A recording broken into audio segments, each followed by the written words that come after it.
Здравейте, приятели! Аз съм Даниела и ви каня днес да започнем деня си с кратка сутрешна йога практика за начинаещи, която ще ви помогне да се почувствате свежи и заредени с енергия за предизвикателствата на новия ден. А сега виждате част от есенната красота на моята градинка. Добре дошли! Намасте! Взимаме една йога тухличка, която поставяме под седалището. Ако нямате тухличка, може възглавничка или одеяло. Сядаме в лесна поза, което означава, че колената и седалището трябва да са притиснати към пода, за да имаме 3 опорни точки.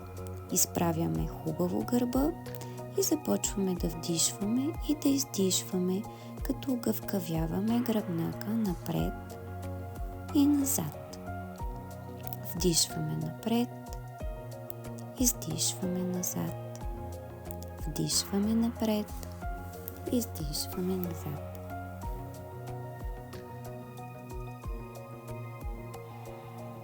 Поставяме ръцете отстрани, като слагаме лявата ръка до себе си, протягаме дясна над главата и поглеждаме под рамо към тавана или небето. Задържаме няколко дъха и се опитваме хубаво да разтегнем дясната страна на торса. Сменяме страните, протягаме хубаво лявата ръка нагоре и изпъваме хубаво лявата страна на торса. Изправяме гръбнака, поставяме ръце до тялото, повдигаме ръцете нагоре до ушите и започваме да ги повдигаме и спускаме надолу като криле на пеперуда, за да огъвкавим раменните стави, лактите. Представете си, че летите като птица в небето. Сега ще извием гръбнака по вертикала, като поставим дясната ръка върху лявото коляно и извием врата през лявото рамо назад. Задържаме няколко дъха и си представяме как гръбнака ни се усуква като спирала.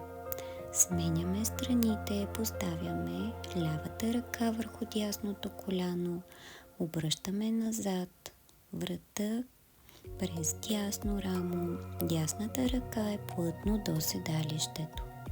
Дишаме спокойно и издишваме. Връщаме се напред. Поставяме тухличката някъде настрани и заставаме на 4 точки, за да изпълним поза котка крава. Внимаваме колената да са точно под бедрата, а лактите и раменете да са в една линия, перпендикулярни на пода. Започваме да извиваме гръбнака нагоре и надолу, като вдишваме нагоре и издишваме надолу. Изключително полезна асана за огъвкавяване на гръбнака, масажиране на коремните мускули и на коремните органи, както и против стрес. А сега ще застанем за първото си куче, гледащо надолу, като раздвижим леко стъпалата и петите към постелката. Раменете са далече от ушите, пръстите на ръцете са разширени. Опитваме се гръбнака и гърба да бъдат в една линия. Движим стъпалата, за да отпуснем мускулите в задната част на бедрата и пръстците. Сега повдигаме левият крак нагоре. Задържаме за няколко дъха. Отпускаме и сменяме с десния крак. Задържаме и отпускаме отново надолу. През поза дъска се отпускаме по корем в макра асана или крокодил. оставаме за няколко мига. Почувствайте коремните органи как са притиснати към пода. Повдигаме се в полукобра, за да извием гръбнака. Много леко в горната част, както казахме вече, с леко напрежение, но без болка. Краката са събрани в стъпалата. Задържаме няколко дъха,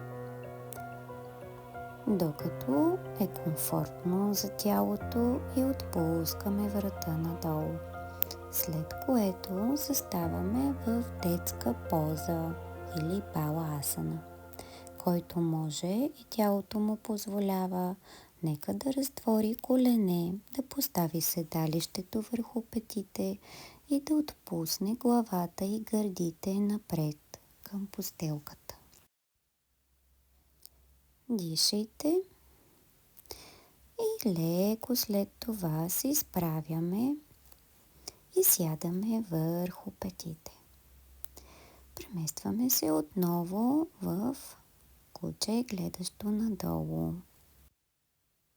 И с малки стъпки се преместваме напред в поза с половин наклон. Повдигаме бавно тялото нагоре, като последна е главата. Поставяме ръце пред тялото. Заставаме, изправен стоеж на постелката. Палците са един до друг, петичките леко раздалечени.